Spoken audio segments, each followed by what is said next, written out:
I never thought I'd receive a fraud alert message from the very person who gave birth to me. It all started on what seemed like a perfectly normal morning, until I saw my bank balance had dropped to exactly 4 zeros. Not a system error. Not some random thief. The only person who could have done this was my mother. She had stolen everything I'd saved over nearly 10 years, and vanished, like she never existed. But what truly knocked the air out of my lungs was the letter she left on the kitchen table, handwritten in that all-too-familiar script. So neat, so fake it made my skin crawl. My name is Evelyn Scott, 31 years old, a financial analyst in Boston. Numbers have always been my safe world, logical, honest, and never betraying. Unlike people. That morning I was working at my little kitchen nook, coffee long since gone cold. My phone kept buzzing, but I barely glanced at it. "Unusual activity on your account," said a notification from the bank. I swiped past it, thinking I'd check later. A deadly mistake. Then I saw it. A payment invoice in my email from a 5-star hotel in Miami. A place I'd never even been. My heart slammed like someone had punched me in the chest. I immediately opened my banking app, my eyes locked onto the screen, refusing to believe what they were seeing. $0. Checking account, $0. Savings, $0. Emergency fund, also $0. Every last cent. $325,000. Saved. Over nearly a decade. Gone like vapor. I shot up from my chair, heart pounding, hands shaking as I frantically scrolled through recent transactions. First-class airfare. Luxury shopping. Michelin-star restaurants. Spas. Hotel chains. Not mine. Couldn't be mine. And then I saw the first familiar name. Susan Scott. My mother. In that moment, part of me wanted to scream. Another part just wanted to collapse. We hadn't lived together since I was 19. The relationship was never great, but lately, I'd started to open up again. After her minor stroke, I lent her a key to my apartment. I even gave her my safe's PIN, thinking she might need some emergency cash. Stupid. I was so stupid. I called her 3 times. 4. Straight to voicemail every time. Taking a deep breath, I grabbed my coat and drove like a zombie. Her apartment was about 30 minutes away. I drove like I could still salvage something. An explanation. A sign I'd misunderstood. But no. The door was locked from the outside. I called out. No answer. The mailbox. Empty. And then I saw it. A folded envelope placed neatly on the kitchen table, like she wanted me to find it. I recognized the handwriting instantly. That slanted, old-fashioned script she always used for Christmas cards. Every letter rounded, ceremonial, like a prayer. But now, it just made me sick. My dearest Evelyn. By the time you read this, I'm probably halfway across the world. I'm sorry. I needed a new beginning. A second chance to live the way I've always wanted. I hope one day you'll understand. Love. Ma. I clenched the letters so hard the paper crumpled in my palm. Understand? She emptied my life savings. Disappeared. And left behind a flowery note like this was some cheap paperback novel? I screamed, a raw, throat-tearing scream.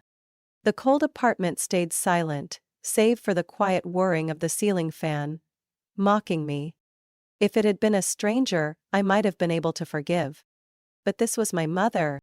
I was still shaking with rage and humiliation when my phone rang. Unknown number. Normally I'd let it go to voicemail.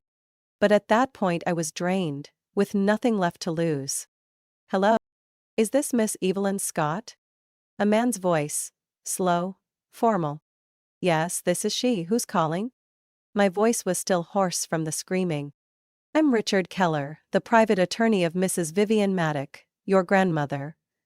I'm very sorry to inform you that she passed away last week in Phoenix. We've been trying to reach you several times without success. I stood frozen in the kitchen. The room seemed to shrink around me. My grandmother passed away? I whispered, as if saying it out loud would make it hurt more. Vivian was the only light in my childhood, the only woman who ever dared to stand up to my mother, Susan. She was the one who helped me pay for my first year of college, when my mother told me to forget school and get a job. I couldn't even make out what Mr. Keller said next. Everything echoed like it was coming from far away. Will. Assets. Meeting at the office in Scottsdale. I hung up the phone, barely remembering how the call ended. I collapsed into a chair. She was gone. My mother had cleaned me out and disappeared. And me? I was just a fool with $0 in my bank account, and an empty safe. 2 days later, I showed up at the law office in downtown Scottsdale, Arizona. The room was quiet, elegant, but not flashy. On the desk sat a carefully arranged stack of documents. Richard Keller looked to be in his early 50s, tall, with a serious face that wasn't unkind. He stood up and shook my hand with both of his, something I rarely saw from people in his profession. Miss Evelyn, my deepest condolences. Vivian wasn't just a client. She was a friend. I swallowed hard and nodded. I still can't believe it. I understand, but there are some matters we need to go over. Mrs. Vivian's will was written 3 years ago, and last updated just 3 months before she passed. Mr. Keller pulled a cream-colored folder from the drawer and slid it across the desk toward me. I'll be direct. Mrs. Vivian left her entire estate to you. I blinked. All of it? All of it, including the Maddox Inn chain in Arizona and New Mexico, currently valued at around $10,500,000. There's also real estate in Sedona, a house in Flagstaff, and a personal investment portfolio worth over $1,700,000. I was nearly numb. What about my mother? I asked, though I already knew the answer. Mr. Keller's face hardened slightly as he flipped to a page in the file and read slowly. Susan Scott, my daughter, has had more than enough chances and has made her own choices. I am leaving her no part of my estate. She's taken more than enough. I let out a laugh, not because anything was funny, but because I didn't know how else to react. She knew. She always knew who my mother really was. Mr. Keller nodded, then pulled an old leather-bound journal from the drawer, tied with a small red string. Vivian said you should read this alone. She called it her final gift. I took the journal in my hands, fingers trembling with emotion. The scent of old paper mixed with lavender, the perfume my grandmother always wore, tightened my throat. I turned to the first marked page. My Evelyn. If you're holding this journal, it means I'm gone. But I believe people never truly leave as long as they're remembered. You were always the best thing this family had, even if your mother never saw it. I covered my mouth to hold back a sob. What I've left you isn't just money. It's freedom. The power to escape the cycle your mother used to keep you in her grip. Use it wisely. And remember, sometimes, the best way to deal with a con artist is to let them think they're winning. I closed the journal, my heart pounding loudly in my chest. My mother didn't know about any of this. But she would, soon. I had just set down Vivian's journal when my phone buzzed again. Richard Keller's law office? I frowned and picked up. Scott. Sorry to bother you, but I thought you should know. Mr. Keller's voice dropped. Your mother contacted our office 3 days ago. She called from Thailand. She requested a copy of the will, and threatened to sue if she was excluded from the inheritance. I closed my eyes and let out a bitter laugh. Of course. Susan Scott was always like that. She treated everything as if it was rightfully hers, whether she earned it or not, and when it was taken away, she clawed like a wounded animal. Did you send her anything? I asked, my voice cold as ice. Absolutely not. Vivian made it clear all documents are to be shared with you only, but I believe she's found out something. It seems someone in our office may have leaked information. I hung up, my hands clenched so tightly they turned white. My blood boiled, not from rage, but adrenaline. I glanced at my grandmother's journal on the table. The page she marked was still open. Remember, Evelyn, the best way to deal with a snake is to let it crawl into the trap it thinks it controls. I sank deeper into the chair, eyes fixed on that line. The numbness from last week had faded. Now there was only a plan taking shape, step by step. 2 days later, I met with Tiffany, my best friend since high school. She worked in PR in Austin. Smart, sharp, and absolutely allergic to injustice. When I finished telling her everything, she just shrugged. So, you want to trap her? No, I want her to trap herself, I said evenly. She wants to think I'm soft, that I'll split the inheritance. Fine, we'll give her a reason to come back. Tiffany squinted, grinning slightly. Evelyn, I like this version of you way better than college. I called Devin, an old friend who used to be a cybersecurity analyst in San Diego. Now, a freelance expert for special cases. Devin had helped me recover a crashed hard drive back in college. Now I needed something more. I want full covert surveillance installed in Vivian's Sedona estate, I said over the phone. Cameras, audio, network monitoring, everything. You want someone to think they're in control. Exactly. Devin laughed. Sounds like a chess game. I'm in. 1 week later, everything was in place. The largest bedroom in the estate, one my grandmother never let my mother step into, had been cleaned and perfectly redecorated. Silk sheets. A safe rigged with a hidden camera. A laptop on the desk, loaded with fake financial files, all encrypted, monitored for behavior. Every mouse click, every sent email, would stream straight to my computer. I asked Keller to accidentally let a staff member overhear that I was considering splitting the inheritance if my mother came back to negotiate. The perfect bait. Less than 48 hours later, Keller called back. She booked a flight from Chiang Mai to New York, departures tomorrow night. I hung up, heart calmed. For the first time in years, I wasn't afraid of Susan. I was waiting for her. The next afternoon, Tiffany picked me up at the Flagstaff airport to prepare for our guest. In the car, she handed me her phone. She just emailed. From Susan Scott. Subject, about the inheritance. Message. Dearest Evelyn. I know there have been many misunderstandings. I think we should talk, as a family. Nothing is more important than family.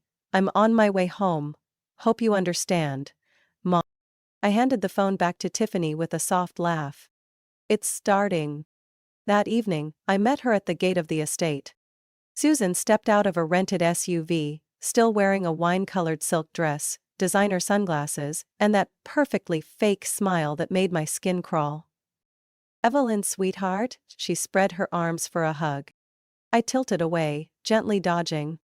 If you want to talk, then come inside. She blinked, then forced a smile. I led her to the special room.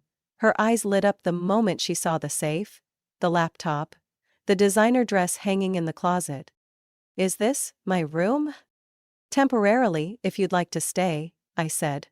Voice light as air but devoid of emotion. As she stepped into the room, I stayed at the door, watching my phone screen. The live feed from the hidden camera had just started rolling. Within 5 minutes, she was trying to open the safe. No luck. Then she moved to the laptop. The screen lit up. She started reading through each fake document, each fabricated investment spreadsheet I had created to lure her in. Tiffany stood next to me, arms crossed. It's on. You ready for the final round? I nodded. This time, I'll let her sink herself with her own greed. I knew she wouldn't be able to resist. Not just because she was greedy, but because she believed she was smarter than everyone. Smarter than the lawyers, smarter than me, even smarter than Vivian herself. For someone like her, a room full of opportunity was no different from bait dangled in front of a shark. At night, I sat in the study, eyes fixed on the monitor. The entire feed from the surveillance cameras in the guest suite Vivian's old bedroom was streaming directly to Devin's system. Susan stood in front of the safe. She was wearing an ivory satin nightgown, holding a glass of red wine. Her gaze wasn't dreamy, it was calculating. She tried several passcodes, none worked. Instead of giving up, She sat down, pulled out her phone, and began taking photos of the safe from every angle. Tiffany peeked over my shoulder and whistled. Didn't take long. Patience was never her thing, huh? I didn't answer. I was watching her eyes, scanning the room like a seasoned thief. The closet. Drawers. The framed pictures. 2 minutes later, Susan opened the laptop. Devin had preloaded it with treasures, forged financial reports, fabricated memos about secret investments, and lists of undisclosed real estate. All designed to be just tempting enough for someone like her. And just as expected, her eyes lit up. She didn't just read. She downloaded. She took photos. She set passwords. She started sending emails. The first one went to someone called Russell Properties. Another name, Harper Group. The last one made my blood run cold. Mitchell L. Scott. Your cousin, right? Tiffany asked, her face pale. Yeah, I said. They were both sued in 2016 for investor fraud in Fort Worth. Devin, monitoring everything from the control center, sent a message. She's forwarding everything to her backup email, setting up Zoom meetings for investment talks. I've locked all attachments. She's taken the bait.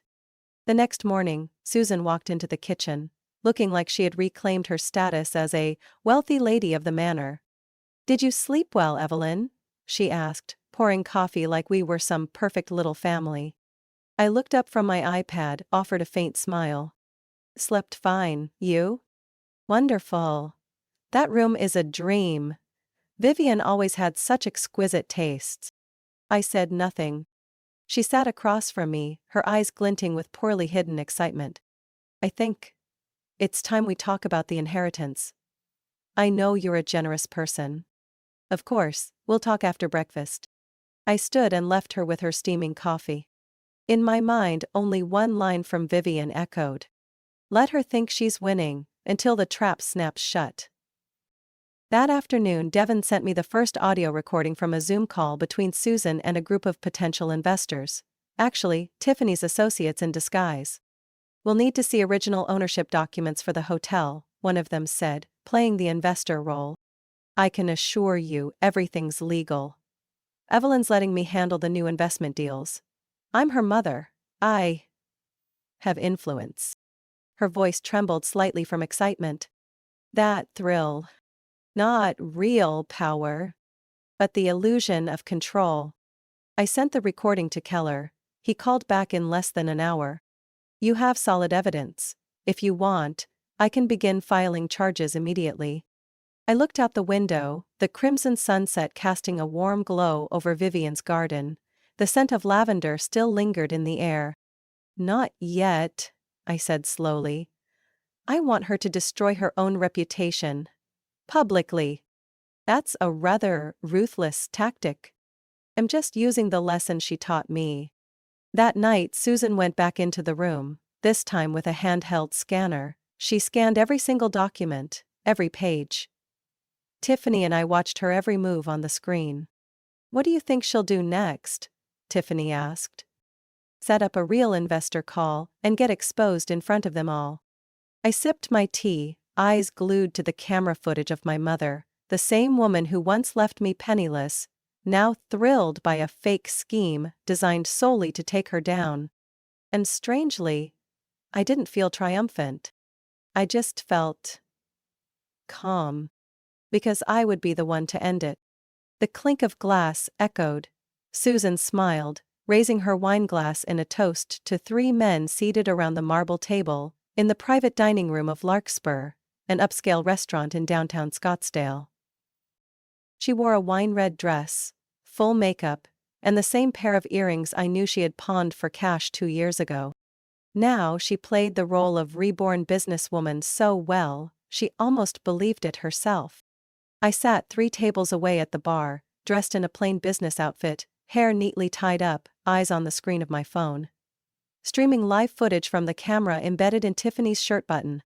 She sat across from Susan, posing as a promising investment liaison, flanked by our 2 associates, one playing a venture fund director, the other a supposed international investor from Singapore. I know you gentlemen are looking for exclusive investment opportunities, Susan said, her voice smooth as melted butter. The Maddox Hotel Group is preparing to expand westward. I hold the first rights of transfer from the heir, my daughter, Evelyn. But she's not interested in the business. I nearly laughed out loud. Not interested? Who did she think she was? Mother Teresa of capital markets? One of the investors spoke up. May we see the original contracts and asset certifications? Susan smiled and pulled out a folder. Filled with the exact fake documents Devon and I had carefully created, all the numbers, stamps, and signatures were there. But the dates and asset codes were deliberately wrong. Tiffany tapped her phone under the table. Signal received. I stood up.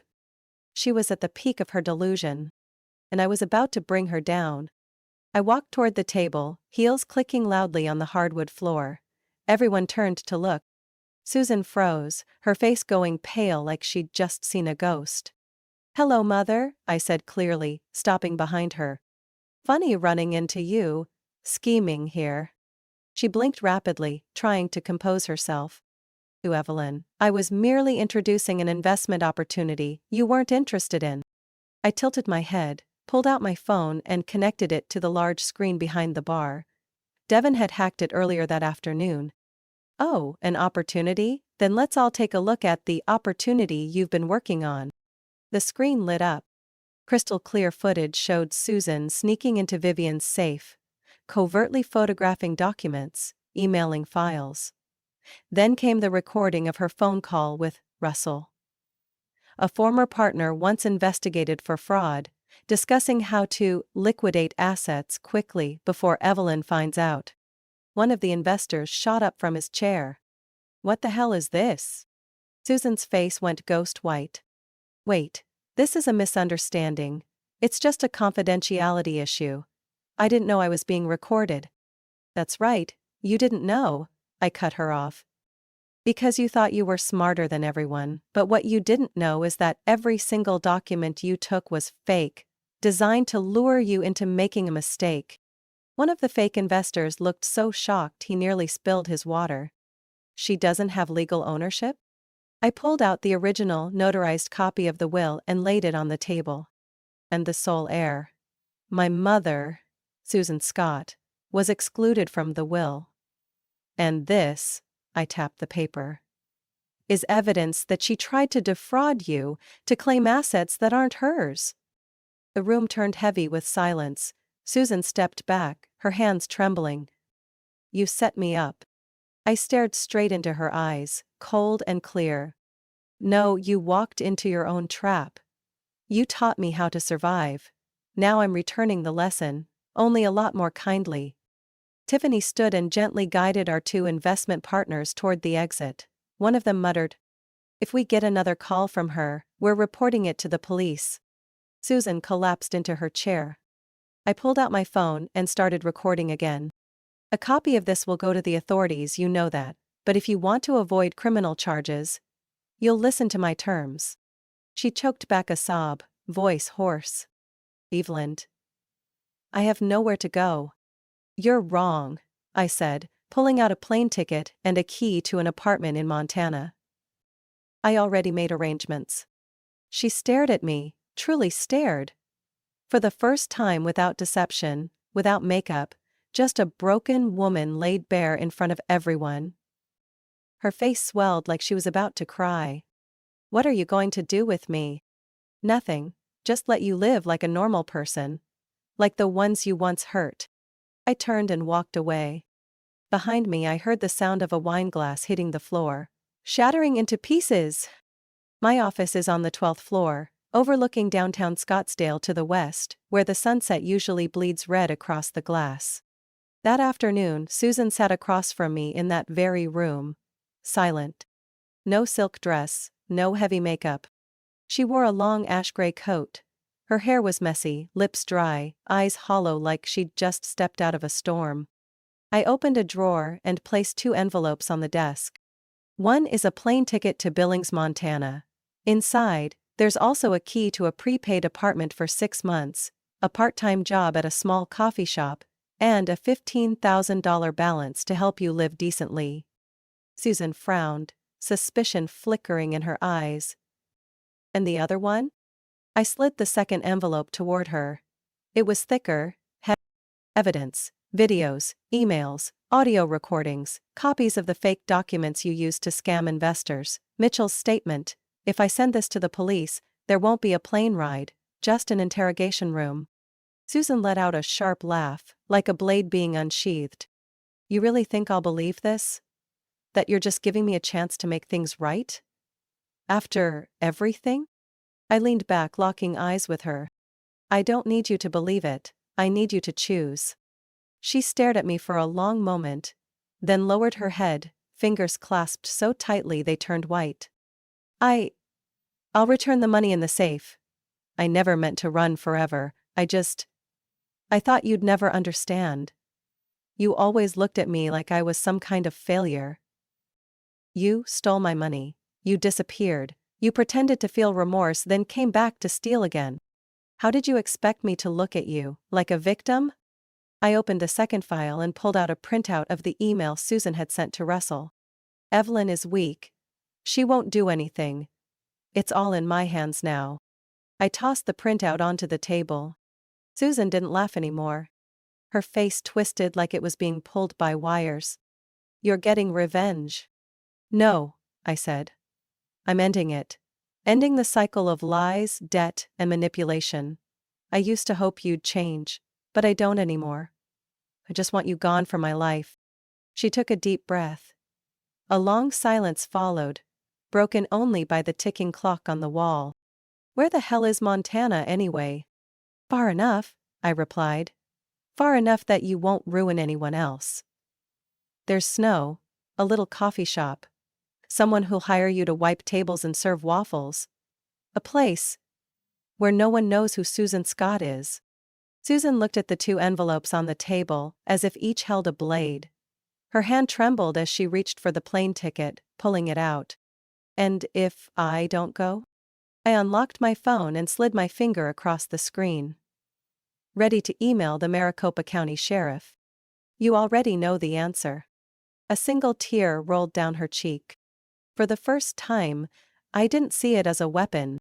It looked real, lonely. I could have had everything. But instead you chose deceit, over and over again, I cut in. And I chose to let go. Susan stood and took the ticket. Her face was bare, her eyes stripped of illusion. Are you really sending me away? No, you walked out of my life a long time ago, I'm just opening the door for you to finish the exit. She turned and walked to the door. Before opening it, she glanced back. Her eyes were no longer sharp, just a dull, gray sadness. You really are Vivian's granddaughter. I nodded. She taught me that sometimes, offering a final chance isn't about whether they deserve it. It's about whether you need to close the chapter. Susan nodded, her lips moving as if to say something, but no words came. Then she stepped out of the office, closing the door behind her, like sealing off a rotting era I had been trapped in for far too long. I exhaled. For the first time in months. Deeply. Tiffany walked in a few minutes later, placing 2 glasses of wine on the table. She gone? Yeah. You okay? I picked up my glass, swirled it gently. Not sure, but at least now, I can start writing the next part of my story, without having to erase someone else's mistakes first. 3 months after Susan left, I stood in my office, staring at the freshly stamped file. The Maddox Fund, Restitution for Financial Fraud Victims. It wasn't a flashy name. Not a shiny PR campaign. But it mattered to me, and to the dozens of people who had been scammed by my mother, Susan Scott, over nearly 2 decades. Keller and I had worked day and night combing through old files, small lawsuits that had been buried, victims who couldn't afford to keep fighting, investments that had never returned a cent. I couldn't undo what she'd done. But I could offer some justice to those who had trusted the wrong person. The fund began sending out modest checks, $2,000, $5,000, then $10,000, each one with a handwritten letter of apology from me. Not on her behalf. but on behalf of the children who had to carry the names of liars. Tiffany once told me, back when I was doubting if this effort would make any difference. You can't clean up everything she did, but you can stop it from spreading. I didn't respond. But I never forgot those words. I still kept quiet tabs on my mother. Not out of hate. Not hoping for redemption. Just to know. To know that Susan Scott had truly stopped. Through a friend of Keller's in Billings, I learned she had kept her word. No scandals. No shady loans. No high-risk ventures. She lived in the prepaid apartment, a modest older building but warm enough. Worked part-time as a server at a small cafe called Morning Rise. No one there knew she once wore Versace gowns to con Texas businessmen, or forged fake property deeds to pressure people into investing in hotels that never existed. She was just Sue, the gray-haired woman who brewed her coffee too strong and always wiped tables more thoroughly than necessary. One January morning, with a thin blanket of snow covering the rooftops of the small Montana town, I drove to Morning Rise. I didn't call ahead. I wasn't even sure why I came. I just knew it was time. The doorbell chimed as I walked in. The space was warm, the air scented with waffles and cinnamon. She was behind the counter wearing a dark blue apron, hair tied back. She turned, reaching for a cloth to wipe the table, then froze. Our eyes met. I saw her stiffen slightly, her hand trembling. Evelyn? I gave a small nod. No hug, no tears, no forgiveness. Just a look, real and unfiltered. I sat at the counter. Black coffee, no sugar. She quietly poured the coffee, said nothing. I reached into my coat pocket and placed a small box on the counter. Mahogany wood, lined with deep blue velvet. She opened it. Inside was an old silver mirror with ornate carvings, the keepsake from Vivian that I'd held onto. She reached out to touch the edge, then pulled her hand back, as if the memory had burned. I thought you kept this, she whispered. Now it's your turn to have it, I said. Not to look at your reflection, but to see yourself. She looked up, her lips parted as if to speak, but I held up my hand. I didn't come for explanations, and not to forgive, either. But I figured, if I could start over from the wreckage you left behind, then maybe you deserve a chance too. Her face changed. No defenses. No performance. Just a tired woman, worn down by years of heavy masks. Thank you for not calling the police. I looked at her, calm and steady. I didn't. Because I didn't want to become your reflection. She gripped the mirror tightly, eyes glistening. But no tears fell. Will you ever come back? I stood, grabbed my coat. Outside the window, snow drifted softly. Maybe, I said, with no promise. Where you can really see yourself in that mirror. Not the shadow, but the person who can still change. I walked out. The doorbell chimed once more as the door closed behind me. I didn't look back. But I knew. She was watching. Holding the silver mirror in her hands. Maybe she'd never change completely. Maybe she'd fail again. But that day, in the faded winter light, I saw her. Not as a con artist, not as a ghost of the past, but as a person trying to find whatever good was left. And as Vivian once said, redemption doesn't start with an apology. It starts with action, repeated every single day. I left Montana without a goodbye. But for the first time in my life, I didn't need a perfect ending. Just an honest beginning. Evelyn's story reminds us that sometimes the people who hurt us most deeply are the ones closest to us by blood. But through betrayal and pain, she chose justice over revenge, healing over repeating the cycle. In real life, not everyone will change, but we always have the power to choose our response. Forgiveness doesn't mean forgetting. It means freeing ourselves. And sometimes the strongest thing we can do is let go at the right time. What do you think about Evelyn's journey and her final choice? Do you believe Susan can truly change? Share your thoughts below, and don't forget to follow the channel for more powerful, real-life stories and lessons about family.